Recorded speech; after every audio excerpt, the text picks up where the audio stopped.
বন্ধুরা, সংসারের রীতিকথায় সবাইকে স্বাগত জানিয়ে আমি তনুশ্রী চলে এসেছি নতুন একটা রেসিপি নিয়ে। এখন তো প্রায় দিনই বৃষ্টি পড়ছে, আর এই বৃষ্টিমুখর সন্ধ্যাতেই হোক বা দুপুরবেলা ভাতের সাথে, গরম ভাতের সাথে ডালের পাতে বেশ একটু ইচ্ছা যায় ভাজাভুজি কিছু খেতে। দেখুন, সেরকমই একটা চটজলদি বড়া আপনাদের করে দেখাবো। আর এত সুন্দর খেতে হয়, একবার না খেলে বুঝতে পারবেন না। অথচ উপকরণ তেমন নেই বললেই চলে। এই জিনিসগুলো আমাদের রান্নাঘরে সবসময় হাতের কাছেই থাকে। এবার সেগুলোই যদি আমরা একটু ঘুরিয়ে ফিরিয়ে রান্না করি, একঘেয়ে রান্নার থেকে একঘেয়েমি দূর করতে এই সব রান্নাগুলো কিন্তু সত্যিই খুব অসাধারণ হয়। তাহলে আর দেরি না করে চলুন রান্নাটা শুরু করে দিই।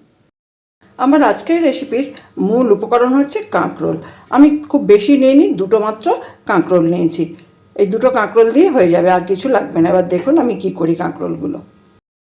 প্রথমে আমি এই কাঁকরোলগুলো এই মোটার দিকটা কেটে দেব, আর এই ডগের দিকটাও কেটে দেব।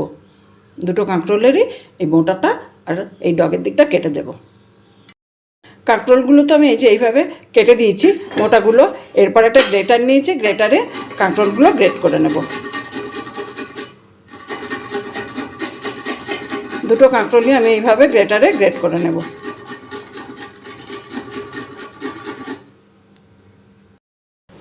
দুটো কাঁকরোলই আমি এইভাবে গ্রেট করে নিলাম।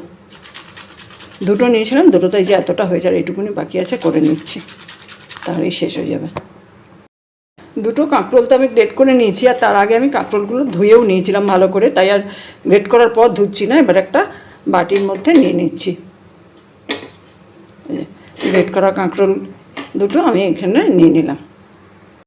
এরপর আমি কাঁকরোলের মধ্যে দিয়ে দিচ্ছি বেসন। 4 চামচ বেসন আমি এখানে দিয়ে দিচ্ছি। 3 চামচ দিলাম, আর 1 চামচ দিয়ে দেবো। এই 4 চামচ বেসন দিয়ে দিলাম। এবার দিয়ে দিলাম 1/2 চামচ নুন। দিয়ে দিচ্ছি 1/2 চামচ কালো জিরে। এবার দিয়ে দিলাম 1 চামচ সাদা তিল। এটা অপশনাল, যদি হাতের কাছে না থাকে না দিলেও হবে। দিয়ে দিলাম সামান্য একটু হলুদ গুঁড়ো। এরপর দিয়ে দিলাম সামান্য কয়েক দানা চিনি, নাও দিতে পারেন। এবার দিয়ে দিলাম কাঁচা লঙ্কা কুচি। আপনারা যদি ঝালটা একটু বেশি খান তাহলে আর একটু কাঁচা লঙ্কা দেবেন। এরপর আমি সব উপকরণগুলো মেখে নেব। এবার মাখার সময় একটু জলের দরকার হলে জলটা মিশিয়ে দেবেন। এখনও জল মেশাইনি, তবে একটু জল লাগবে, আমি একটু জল দিয়ে দিচ্ছি। প্রথমেই জলটা দেবেন না, আগে মেখে দেখবেন। আমি সামান্য একটু জল দিলাম। এবার জলটা দিয়ে ভালো করে মেখে নেব। যেরকম আমরা পকোড়া বানাই সেরকমভাবে মাখতে হবে।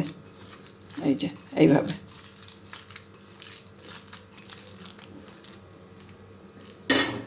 এই যে দেখুন মাখাটা এরকম হয়েছে। এবার আমি গ্যাসে একটা কড়াই বসিয়ে দিলাম, আর কড়াই দিয়ে দিলাম তেল। তেলটা একটু বেশি লাগবে, কারণ এটা আমি ডিপ ফ্রাই করছি। আপনারা যদি শ্যালো ফ্রাই করেন সেক্ষেত্রে চাটুতেও করতে পারেন। তেলটা তো গরম হয়ে গেছে। এরপর যে মিশ্রণটা রেখেছিলাম সেটা থেকে এরকমভাবে নিয়ে বড়ার আকারে দিয়ে দেব। এই সময় একটু গ্যাসের ফ্লেমটা কমিয়ে দিচ্ছি যাতে না পুড়ে যায়। গ্যাসের ফ্লেমটা বাড়ানো থাকলে ভেতরটা কাঁচা থেকে যাবে, অথচ উপরটা পুড়ে যাবে।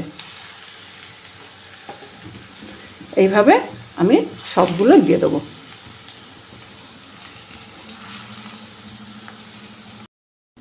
সব বড়াগুলো তো আমি দিয়ে দিচ্ছি। এরপরে আমি এটা গ্যাস কমিয়ে উল্টে পাল্টে ভেজে নেব। গ্যাসের ফ্লেমটা কিন্তু এখনও কমানোই আছে। একটা দিক তো হয়ে গেছে, এবার আমি উল্টে দিচ্ছি। উল্টে আরেকটা দিক একটু লাল লাল করে ভেজে নেব। এইভাবে সব পকোড়াগুলো আমি এইভাবে উল্টে দেব। এইভাবে কিন্তু আমি পকোড়াগুলো একটু উল্টে পাল্টে ভেজে নেব লাল লাল করে।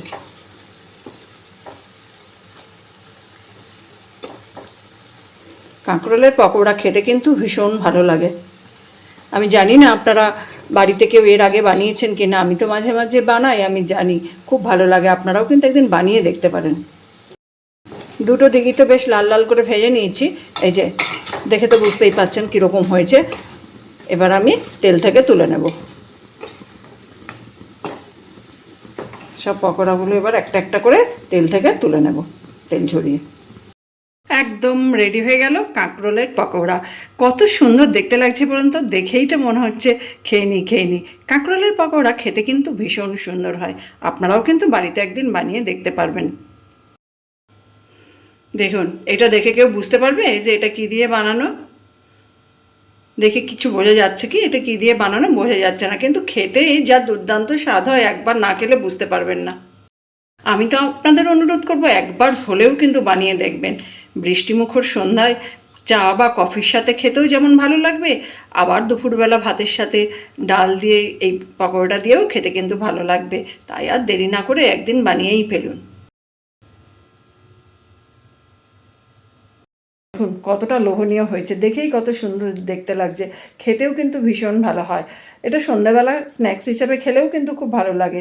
আমার রেসিপিটা ফলো করে আপনারাও বাড়িতে একদিন বানিয়ে দেখতে পারেন। বাড়িতে বানালে কেমন হয়েছে জানাবেন, ভালো লাগলে একটা লাইক দেবেন। যারা এখনও আমার চ্যানেলটা সাবস্ক্রাইব করেনি তাদের অনুরোধ করব আমার চ্যানেলটা সাবস্ক্রাইব করে নেওয়ার জন্য। আর অলরেডি যারা সাবস্ক্রাইব করেছেন, আমার সঙ্গে আছেন, পাশে আছেন, তাদের তো অসংখ্য ধন্যবাদ। এইভাবে আমার সঙ্গে থাকুন, পাশে থাকুন, সবাই ভালো থাকুন, সুস্থ থাকুন। দেখা হবে অন্য কোনো দিন অন্য কোনো রেসিপি নিয়ে। ভালো থাকবেন সবাই।